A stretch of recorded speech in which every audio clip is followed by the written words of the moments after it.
नमस्कार, मैं हूं आपके साथ इश्तियाक अहमद और आप देख रहे हैं न्यूज। रुक करेंगे देश और दुनिया की तमाम खबरों की तरफ। रूस और यूक्रेन के बीच घमासान युद्ध जारी है और इस बीच यूक्रेन ने दावा किया है कि युद्ध में अब तक उसने रूस के 15,300 सैनिक मार गिराए हैं। और वहीं यूक्रेनी विदेश मंत्रालय ने ट्वीट कर ये जानकारी दी। और वहीं विदेश मंत्रालय ने दावा किया कि कुल 99 एयरक्राफ्ट, 123 हेलीकॉप्टर, 509 टैंक्स और 24 यूएवी और 15 स्पेशल इक्विपमेंट और 1000 वाहन और वहीं 45 एंटी एयरक्राफ्ट वायरफेयर सिस्टम, 1556 अलग अलग आर्म्ड व्हीकल रूसी बलों द्वारा नष्ट कर दिए गए। वहीं यूक्रेनी विदेश मंत्रालय लगातार इस तरह के ट्वीट कर जंग में यूक्रेनी बलों द्वारा रूस को पहुंचाए गए नुकसान की जानकारी देता है।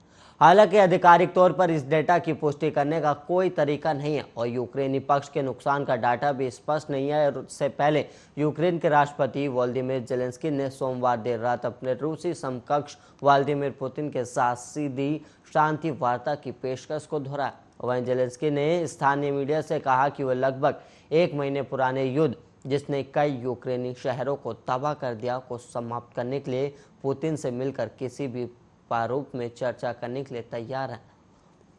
और इस बीच संयुक्त राष्ट्र की शरणार्थी एजेंसी का कहना है कि यूक्रेन पर रूस के हमले के बाद से करीब 35 लाख से ज़्यादा लोग देश छोड़ चुके हैं।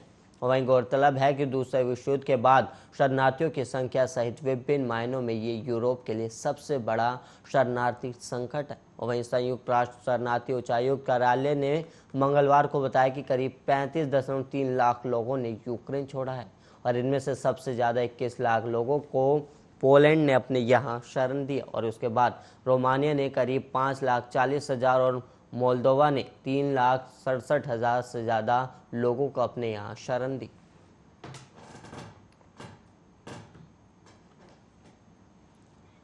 अब वहीं हालिया विधानसभा चुनाव में हुई करारी हार के बाद अब कांग्रेस ने संयम समय रहते हुए गुजरात और हिमाचल विधानसभा चुनाव के लिए रणनीति बनानी शुरू कर दी है। अब मंगलवार को राहुल गांधी ने गुजरात तो सोनिया गांधी ने हिमाचल कांग्रेस के नेताओं के साथ मुलाकात की। और वहीं इन दोनों राज्यों में कांग्रेस के सामने बीजेपी को सत्ता से हटाने की चुनौती तो है ही, और लेकिन अब उसके रास्ते में आम आदमी पार्टी का भी रोड़ा भी है। और वहीं सोनिया गांधी के सामने हिमाचल कांग्रेस के नेताओं ने आम आदमी पार्टी की चुनौती का जिक्र किया है।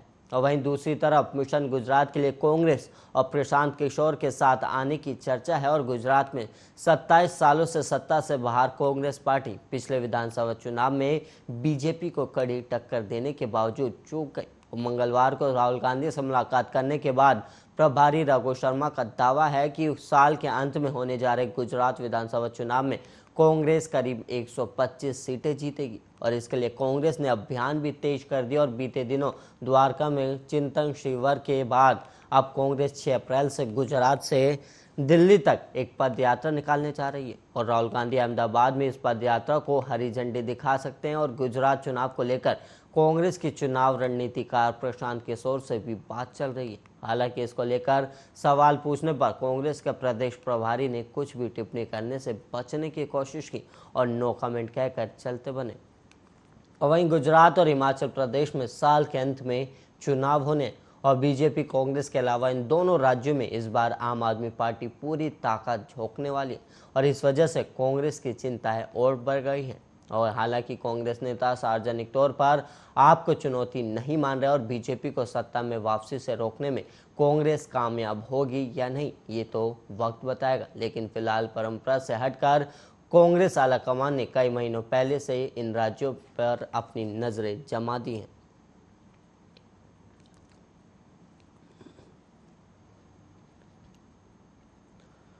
और वहीं आज उत्तराखंड में पुष्कर सिंह धामी दोबारा मुख्यमंत्री पद की शपथ लेंगे। और वहीं शपथ ग्रहण समारोह देहरादून के परेड ग्राउंड में होगा। और इस समारोह में पीएम मोदी, केंद्रीय गृह मंत्री अमित शाह और यूपी प्रदेश में दोबारा सीएम पद की शपथ लेने जा रहे योगी आदित्यनाथ भी मौजूद रहेंगे। और उत्तराखंड में ऐतिहासिक जीत के बाद पुष्कर सिंह धामी के भव्य शपथ ग्रहण समारोह की कैसी हैं तैयारियां, वो भी हम आपको बता दें कि पुष्कर सिंह धामी दोपहर करीब 2:30 बजे सीएम पद की शपथ लेंगे। और राज्य में बीजेपी की सरकार रिपीट हो रही, लिहाजा इस रिकॉर्ड तोड़ जीत को भव्य बनाने के लिए परेड ग्राउंड तैयार है। और इस शपथ ग्रहण में पीएम मोदी, अमित शाह के अलावा योगी आदित्यनाथ और मध्य प्रदेश के सीएम शिवराज सिंह चौहान, हिमाचल के मुख्यमंत्री जयराम ठाकुर और त्रिपुरा के सीएम विप्लव देव शामिल होंगे। और इसके साथ ही साधु संत और शहर के प्रबुद्ध जन और आम जनता समेत बड़ी संख्या में बीजेपी कार्यकर्ता मौजूद रहेंगे। और वहीं विधायकों, मंत्रियों और वीआईपी के बैठने के लिए 3 अलग अलग मंच बनाए गए हैं। और वहीं हेलीपैड भी बनाया गया। सुरक्षा के नजरिए से 1000 पुलिसकर्मियों की परेड ग्राउंड में तैनाती रहेगी और यहाँ करीब 25,000 लोगों के बैठने की व्यवस्था की गई है।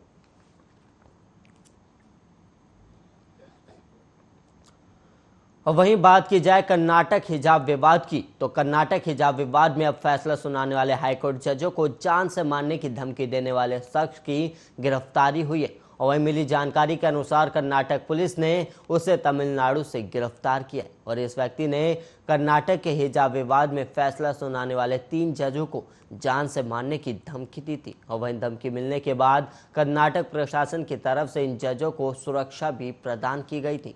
और गृह मंत्री अरागा ज्ञानेंद्र ने मंगलवार को इस बात की जानकारी देते हुए कहा कि जिस व्यक्ति ने कर्नाटक उच्च न्यायालय के मौजूदा न्यायाधीशों को मौत की धमकी दी थी, उसे कर्नाटक पुलिस द्वारा बॉडी वारंट पेश करने के बाद तमिलनाडु से राज्य लाया गया और उसका नाम रहमतुल्ला और उसे मदुरै से लाया गया है। और आधिकारिक सूत्रों के अनुसार कर्नाटक पुलिस ने शनिवार को ही मदुरै में रहमतुल्ला को गिरफ्तार कर लिया था और उसे तमिलनाडु तौहीद जमात नामक एक संगठन का पदाधिकारी भी कहा जा रहा है। दरअसल हिजाब मामले में फैसला सुनाए जाने के बाद आरोपी कोवई रहमतुल्ला का एक वीडियो वायरल हुआ जिसमें वो कर्नाटक के जजों के खिलाफ हिंसा भड़काने की कोशिश करता हुआ पाया गया। और वीडियो में उसने झारखंड में एक जिला न्यायाधीश का जिक्र करते हुए कहा कि आप सभी को पता है कि ये जज सुबह टहलने कहाँ जाते। दरअसल बीते 15 मार्च को कर्नाटक के हाईकोर्ट ने स्कूल कॉलेजों में हिजाब पर बैन को बरकरार रखने का फैसला सुनाया था। और कर्नाटक उच्च न्यायालय के मुख्य न्यायाधीश ऋतुराज अवस्थी, न्यायमूर्ति कृष्णा एस दीक्षित और न्यायमूर्ति खाजी जबुन्नेसा मोहिद्दीन की विशेष पीठ ने कक्षाओं में हिजाब की मांग वाली याचिकाओं को खारिज करते हुए कहा था कि हिजाब इस्लाम का अनिवार्य नहीं है।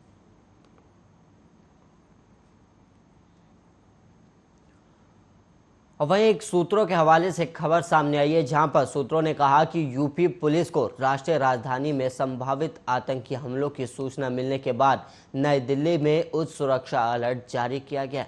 और दिल्ली पुलिस स्पेशल सेल के अधिकारी के अनुसार एक अज्ञात ईमेल कथित तौर पर एक आतंकवादी संगठन तहरीक-ए-तालिबान द्वारा प्राप्त किया गया था जिसमें यूपी पुलिस को संभावित आतंकी हमले की बात कही गई। और यूपी पुलिस ने उस ईमेल के बारे में दिल्ली पुलिस को भी विवरण भेजा और इसके बाद इनपुट पर कार्रवाई करते हुए दिल्ली पुलिस ने मंगलवार को नई दिल्ली के सरोजनी नगर बाजार में तलाशी अभियान भी चलाया। और इस बीच Sarojini Nagar mini market traders association के अध्यक्ष अशोक रंधावा ने मंगलवार को कहा कि कुछ सुरक्षा खतरों के कारण बाजार बंद रहेगा। और उन्होंने दावा किया कि कुछ सुरक्षा खतरों के कारण दिल्ली पुलिस को बाजारों को बंद करने और कड़ी निगरानी रखने के आदेश भी मिले। हालांकि दिल्ली पुलिस ने बाजार बंद करने के किसी भी आदेश को जारी किए जाने से इनकार किया और दिल्ली पुलिस के अधिकारियों ने कहा कि हम बाजार को बंद नहीं करने के लिए बल्कि प्रिवेंटिव सर्च करने के लिए वहां गए थे। और वहीं सूत्रों का यह भी कहना है कि दिल्ली पुलिस ईमेल भेजने वाले का पता लगाने की कोशिश कर रही है और साथ ही ईमेल में उसके द्वारा किए गए दावों को भी सत्यापित करने की कोशिश कर रही है।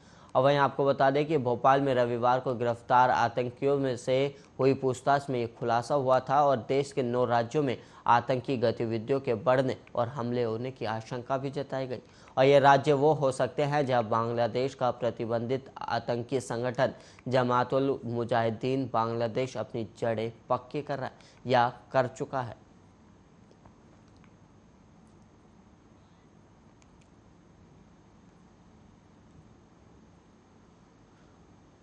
और वहीं देश में पेट्रोल डीजल के दाम बढ़ने का सिलसिला अब शुरू हो चुका है और लगातार दूसरे दिन आज पेट्रोल डीजल के दाम में बढ़ोतरी देखी गई है। और कल यानी 137 दिनों के बाद पेट्रोल और डीजल के दाम में इजाफा देखा गया था और अब पेट्रोल डीजल के दाम में 80 पैसे का इजाफा किया गया था। और वहीं आज भी पेट्रोल के दाम में 80 पैसे बढ़ गए हैं और डीजल के दाम में भी 80 पैसे का इजाफा हो गया। और वहीं 137 दिनों बाद पेट्रोल में 80 पैसा इजाफा हुआ था, जिसके बाद पेट्रोल की जो कीमत थी वो 96 रुपये 25 पैसे हो गई थी।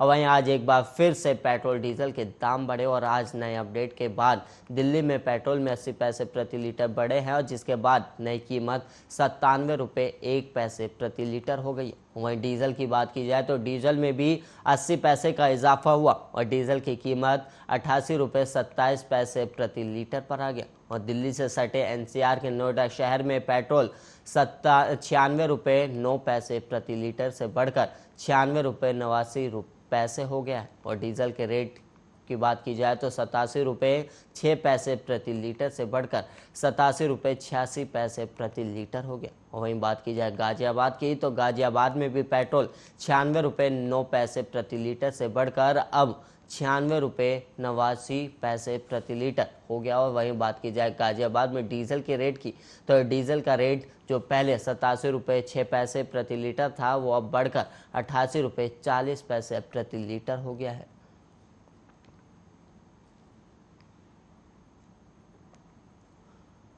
वहीं उत्तर भारत के कई हिस्सों में अभी से ही तेज गर्मी पड़ने लगी और कुछ जगहों पर लू भी चल रही है। और नई दिल्ली में रविवार को 38 डिग्री सेल्सियस से अधिक तापमान दर्ज किया गया, जो राष्ट्रीय राजधानी के लिए अब तक का सबसे गर्म तापमान है।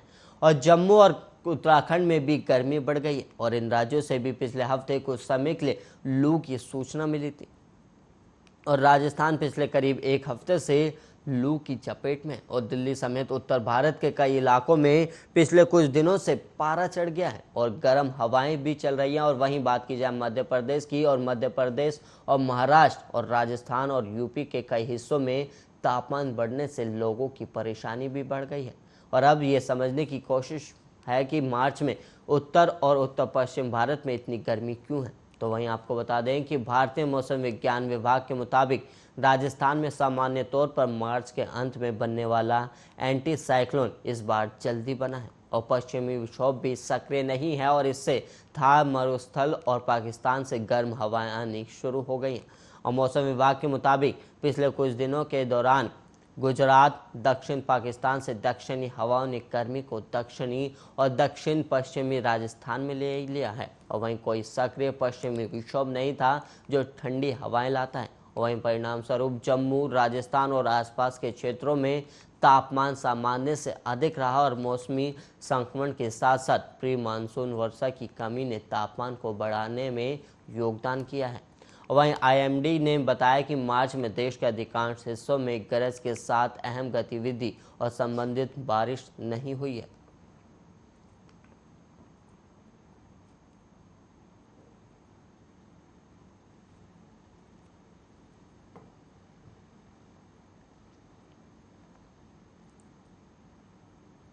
और वहीं मेरठ में पेट्रोल डीजल की कीमतें लगातार बढ़ती जा रही और ऐसे में आने वाला युग इलेक्ट्रॉनिक वाहनों का होने की संभावना भी बढ़ जाती है।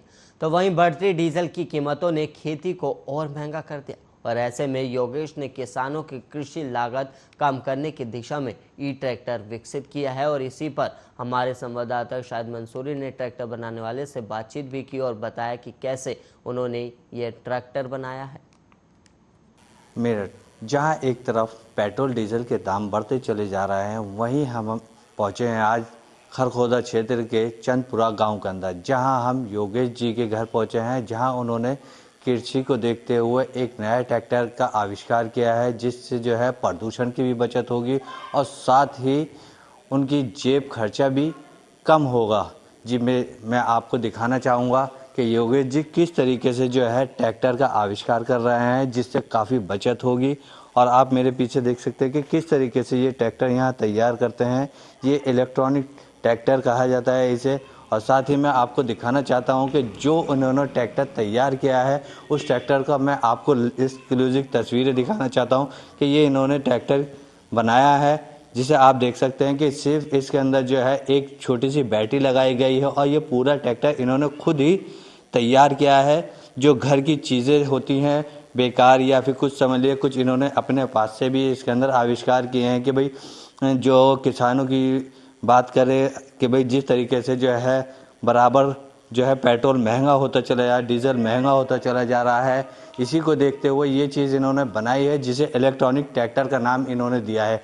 आइए हम उनसे बात करते हैं कि उनके मन में क्या विचार आया और किस चीज़ को लेकर उन्होंने ये ट्रैक्टर तैयार किया है। जी, क्या नाम है आपका? योगेश कुमार।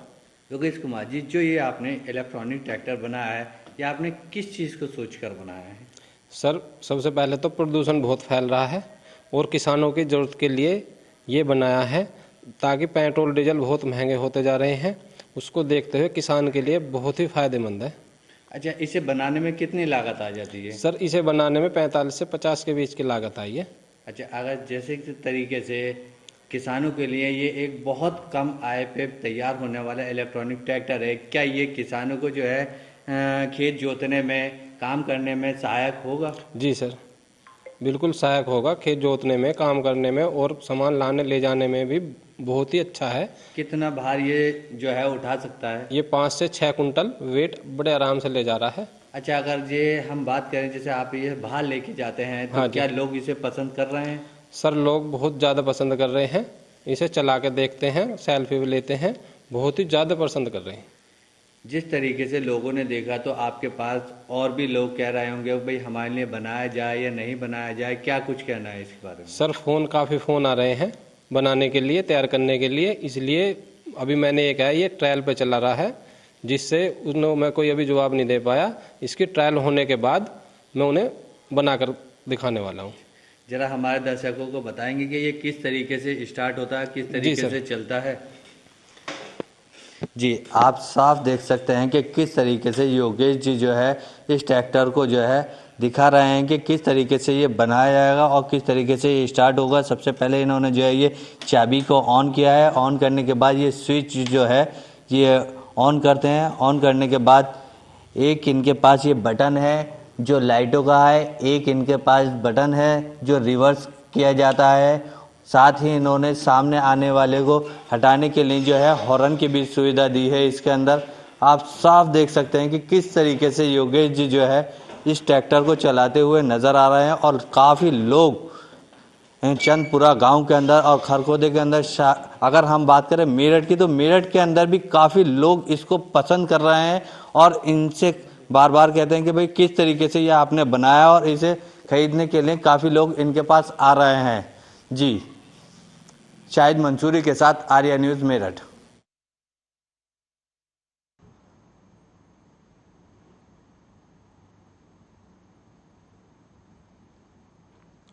और इसी के साथ इस बुलेटिन में इतना ही। देश और दुनिया की तमाम खबरों के लिए आप बने रहिए आर्या न्यूज़ के साथ।